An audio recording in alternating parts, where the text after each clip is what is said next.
Il y a des moments où on n'a pas vraiment le temps d'attendre. Urgence santé, SAMU, votre appel va être pris en charge. Pourtant, près de 8% des appels au SAMU, 2 millions par an, ne sont tout simplement jamais décrochés par un opérateur. Complément d'enquête sur des services de secours et d'urgence complètement débordés.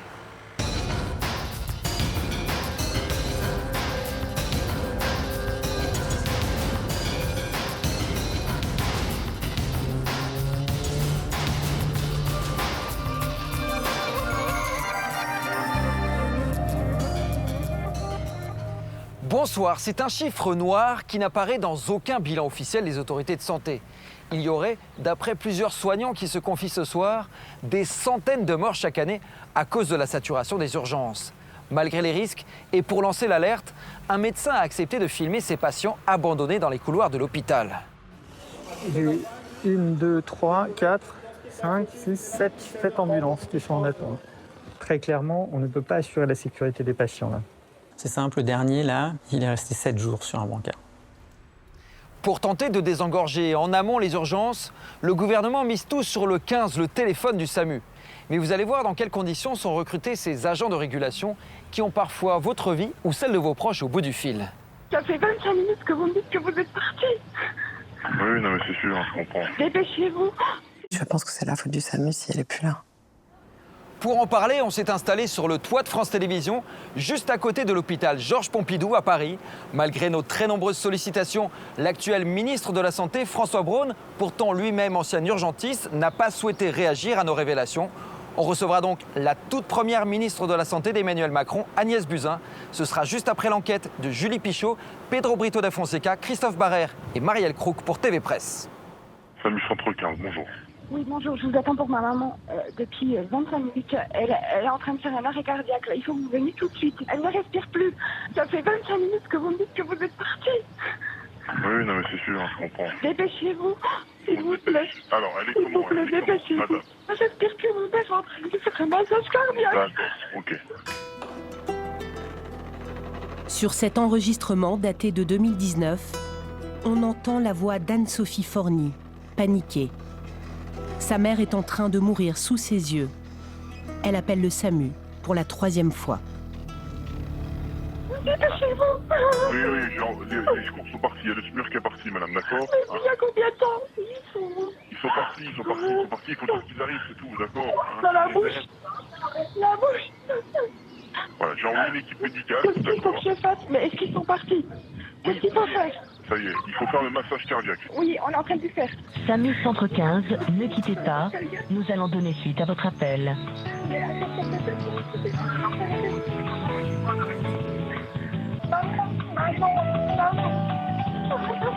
Voilà, l'équipe médicale est partie, d'accord? Mais ils sont là dans combien de temps? Bah, ils vont arriver. Ça fait une demi-heure que je vous ai appelé, mais Vous continuez le massage cardiaque, d'accord? Voilà, bon courage, madame, bon courage. Hein. C'est très bien ce que vous avez fait, bon courage. Hein. merci.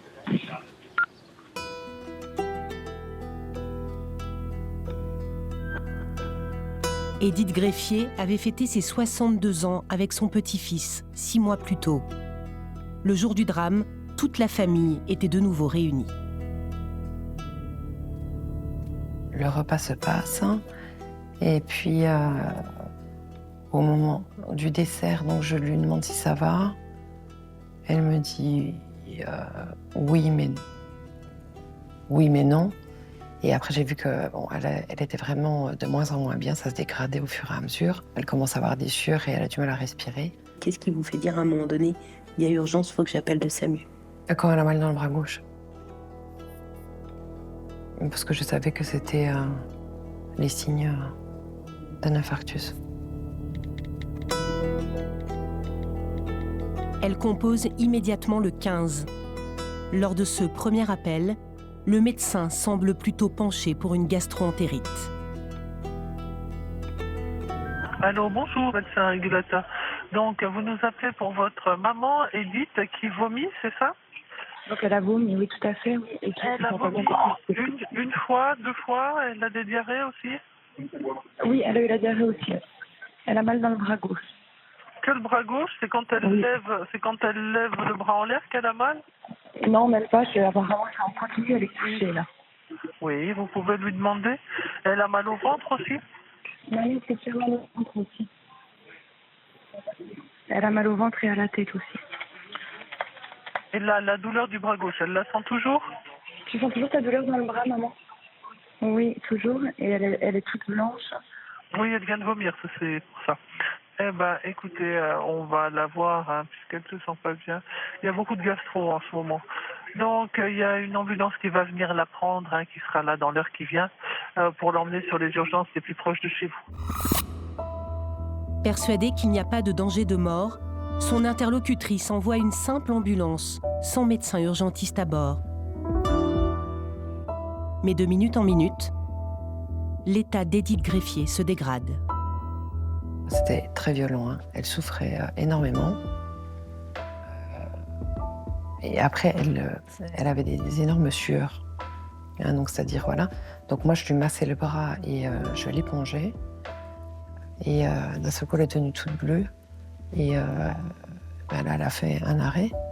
Et c'est mon père qui a commencé à lui faire un massage cardiaque. Quand l'ambulance arrive au bout de 37 longues minutes, les secouristes ont l'air de découvrir la gravité de la situation. Quels sont les signes qui vous font penser que quand les ambulanciers arrivent, ils ne sont pas au courant que votre maman est dans cet état-là? Ben parce que quand ils sont rentrés dans la chambre, donc j'ai levé la tête et je les ai vus, j'ai vu qu'ils étaient décomposés. Il y a un des ambulanciers qui est reparti tout de suite dans le camion pour chercher le défibrillateur et tout ce qu'il fallait donc, pour un arrêt cardiaque. Et il ne s'attendait pas du tout à voir cette scène quand ils sont arrivés. Nous avons récupéré tous les enregistrements des conversations avec le SAMU. Le 4e appel atteste qu'il n'y a toujours pas d'urgentiste sur place. On entend un échange entre l'opératrice du 15 et le médecin régulateur.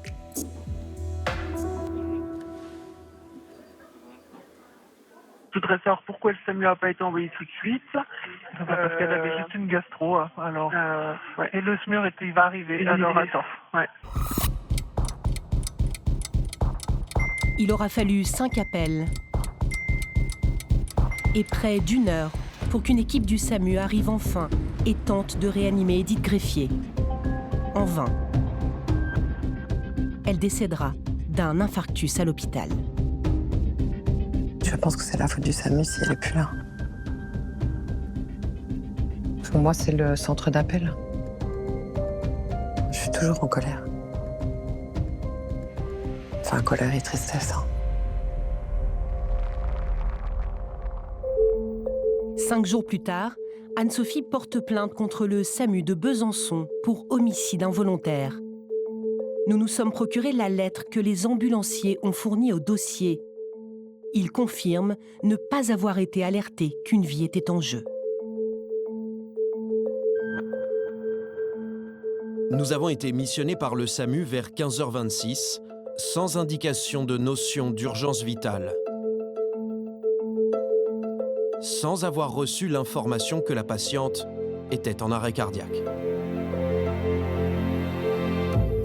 Le SAMU de Besançon n'a pas souhaité commenter ce dossier. Dans un communiqué publié à l'époque, il rejette toute erreur de prise en charge. L'affaire est toujours en cours d'instruction.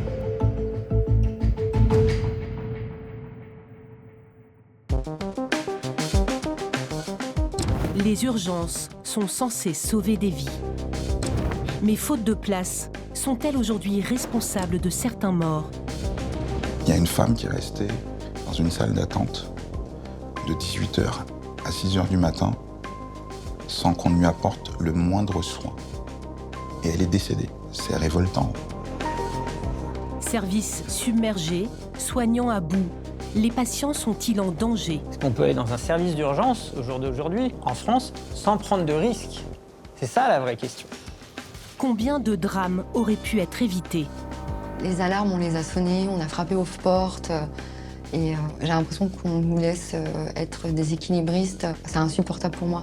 C'est pas la grande muette, l'hôpital, mais on essaye de ne pas faire de vagues et essayer de gérer ça en interne et surtout que ça sorte pas. Nous avons postulé en caméra cachée pour travailler au 15, le numéro d'urgence.